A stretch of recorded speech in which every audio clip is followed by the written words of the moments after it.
Good afternoon. I will not give a very long speech. I will try to speak about the political philosophy of July Revolution in some important and relevant bullet points. I think that will be easier for the audience to understand instead of giving a long speech on this. The uniqueness of this July Revolution was that it was a long struggle of the people of Bangladesh to get freedom from a fascist regime and also to reclaim the sovereignty of the nation. So there were two aims of this July Revolution. That is the uniqueness. To understand the reclamation of the sovereignty, we need to tell a little bit of geography of Bangladesh. Bangladesh is a small country land-wise. It is less than 150,000 square kilometers. But population-wise, it's a big country. We have a population of 180 million. So a huge population. But Bangladesh is a strange country because it's like an island of the Muslim population surrounded by the countries of different faith. Bangladesh is surrounded by India in the west, which is a Hindu country, Hindu majority country, and Myanmar in the east, which is a Buddhist country. And if we start moving westward, Pakistan is the first Muslim country. And if we start moving eastward, then Malaysia is the first Muslim country. So it is sort of a Muslim majority island surrounded by countries of other faiths. And again, it's a small country and surrounded by the regional hegemon India. So we have to understand the regional geopolitics a little bit to understand the true political philosophy of this revolution. Now, India historically has a hegemonic aspiration. India wants to control the other 7 countries of the SAARC. As you know, the South Asia consists of 8 countries. And out of the 8 countries, India is by far the largest and the biggest economy. And the military-wise, it is a very powerful country. And it is also nuclear power country. So in that respect, Bangladesh is weaker. But as I said, it has a population of 180 million. So it is not a weak country. I mean, when you have a population of 180 million, you are a strong country.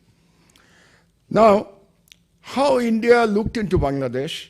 India, they have a hegemonic aspiration in the South Asia, as I said, and the present government of India, you know, they are a very extreme Hindu political party that rule India now. And that's why the minority Muslims are persecuted in India. And India look into itself as sort of a master of South Asia. So that lies the problem. So what they want from Bangladesh? They have, according to my study, 5 objectives as regards to Bangladesh. Number 1, they want a loyal regime in Bangladesh who will listen to Indian order, Indian diktat. Number 1. Number 2, they want Bangladesh to be an extension of security parameter.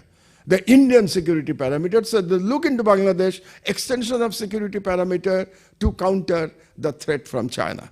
Number 3, they want transit through Bangladesh. They want a corridor through Bangladesh so that they can move their goods, materials, and people from one side of India to the other side of India.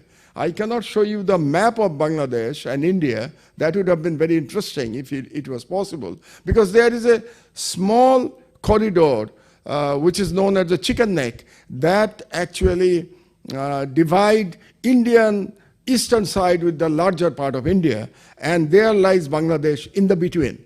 So that chicken neck is very important for India. So for its defense mechanism and to control its 7 eastern, so-called northeastern states.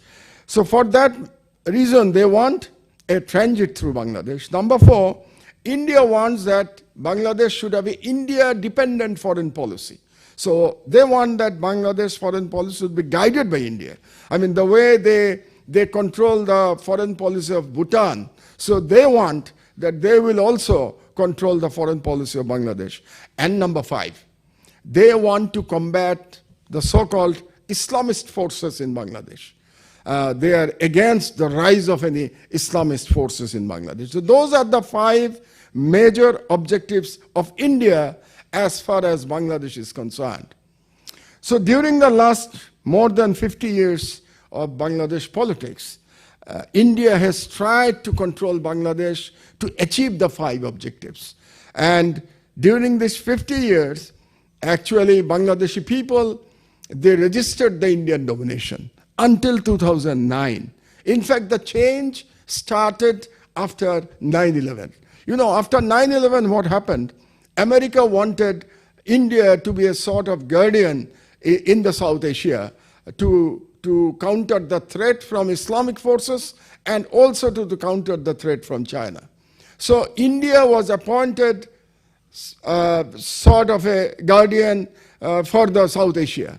And from then, India took the opportunity of the change in the global geopolitics after 9/11, and they installed a puppet government in Bangladesh under Sheikh Hasina. And during the 15 years rule of Sheikh Hasina, the people struggled, people were persecuted, and India actually was the de facto master of Bangladesh. Bangladesh became an undeclared colony of India during these 15 years. But people of Bangladesh, they never accepted it. They continued their fight against the Indian domination and against the persecution of the Sheikh Hasina regime. And as a result of that, finally, the July Revolution happened. And July Revolution, if we look into July Revolution, we can somewhat compare with the Tunisian Revolution. If you remember, in 2010, Ben Ali was deposed when one trader self-immolated, and a movement against Ben Ali started in Tunisia. And within a month, Ben Ali had to leave his power, and he fled to Saudi Arabia. In Bangladesh also, a similar thing happened. There was a hero in the July Revolution whose name is Abu Said. Abu Said was martyred on 16th of July, and he faced the bullets with outstretched hand and without showing any fear. I mean, that was a daylight martyrdom of Abu Said. And he was a student of the final year in a master's in English. He was studying in a university in the northern side of Bangladesh, the Rokeya University, Begum Rokeya University. So he was killed by the police on broad daylight. And that changed the entire scenario in Bangladesh.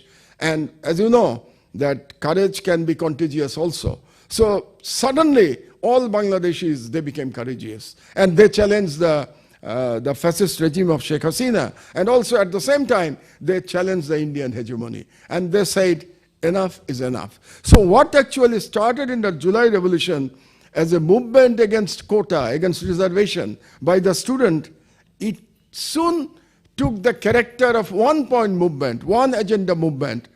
And the one agenda movement was oust the fascist regime, oust Sheikh Hasina regime. That became the one-point movement after the martyrdom of Abu Said. And Abu Said became a hero instantaneously in Bangladesh. And he became actually the iconic symbol of revolution, of July Revolution, this young man.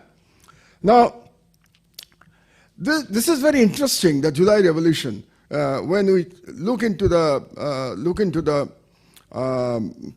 political philosophy. One is, I said that the journey started from quota abolition and it transformed to a total revolution on one-point agenda. We want to get rid of the foreign puppet government. So that was the transformation, number one. And number two, this is very interesting, it was also a protest against Islamophobia. This is very interesting because, as you know, Bangladesh is a Muslim majority country. 90% population of Bangladesh are Muslims. But during the 15 years of Sheikh Hasina regime, the Muslims were persecuted in Bangladesh. There was an inherent Islamophobia in the entire government structure during the 15 years because of the because it followed the instruction from New Delhi. It followed the instruction from India. So Bangladesh, the Muslim majority people, they suffered and they became the victim during these 15 years. So it was also a protest against Islamophobia in Bangladesh. And thirdly, it was a revolt against hegemony. So there were three things. One is student transformed from quota abolition to oust Hasina movement. Number two, it was a protest against Islamophobia. And number three, it was a revolt against the regional hegemon, India. So that's very interesting. Then the revolution character became both Islamic and secular. It is very unique. I mean, it was not only a secular movement. It was not only an Islamist movement. It was both. It was both religious movement and it was a secular movement. So that was very interesting. Now, to understand fully the political philosophy, we have to study the July Revolution in the context of regional geopolitics. Because I think any powerful country in the region like India, they can have five characters. One character, they can be a potential power. I mean, they are powerful in a region. A regional state can be powerful. But in many times, they only aspire to play an important role and they develop friendly relations with their neighbors. This is one, which I call them as potential power. The second is detached power. They are not very much interested to try to control the neighbors. I can give you an example of a detached power in regional geopolitics, Indonesia. Indonesia is by far the largest country in the ASEAN. But Indonesia always behaves like a detached power. They don't impose their will on the smaller members in the ASEAN countries. So this is an example. And third, it can be a leader. A leader is somebody, they get acceptance of principal status by consent. They don't need any power. They become leader by consent. The other members of the region, they accept as leader. And then there is hegemon. The hegemon wants to control its neighbors. And finally, the fifth, it can be a dominator. Dominator sometimes behave like whatever I say is the law of the region. I mean, we can see there is a dominator mentality from United States of America. US can say, this is the law and the world has to follow whatever we say. This is the dominating mentality. Unfortunately, in South Asia, India suffers from this dominating mentality. That's the problem. Now, so if we look into the Bangladesh July Revolution, so the people became so courageous, the people became so angry, so bitter because of two things. One is because they were subject to persecution, and the second is they were subject to hegemonic aggression of India. Because of these two reasons, they became very angry and they wanted, this revolution happened. So finally, I want to end my deliberation by saying what we learned from this revolution from Bangladesh. This is very important. What is the learning? I think there are learning of two-way learning. One is the learning by India or by any hegemon with the character of India is that you can install a puppet government in a certain country, but your control of that country is not sustainable unless the people like you. If the people doesn't accept your control, then your control of that country is not sustainable. So this is one lesson India must learn, that it cannot control any country in the region by just installing a puppet government. Bangladesh has proven that. It took 15 years for us to free from the shackle of Indian chain, but ultimately we prevailed. We have won in our fight. So it is not sustainable. And number two, there is a lesson for the Islamic world also. Unfortunately, in majority of the Islamic world, there is no democracy. So that's unfortunate, but it's true for the Islamic world. So the world leader, Islamic world leaders must learn that, okay, you can control your people by authoritarian regime, authoritarian policy, by imposing autocracy, but it may not be it may not be sustainable. In case of Tunisia, Ben Ali was there for 23 years, but finally he had to flee from his own country. In the case of Bangladesh, Sheikh Hasina was there for 15 years, but finally he had to flee from Bangladesh and has now taken refuge in India. Thank you very much for your patient hearing, and I feel honored to be able to give this speech in front of this August gathering. Thank you very much. Allah Hafiz.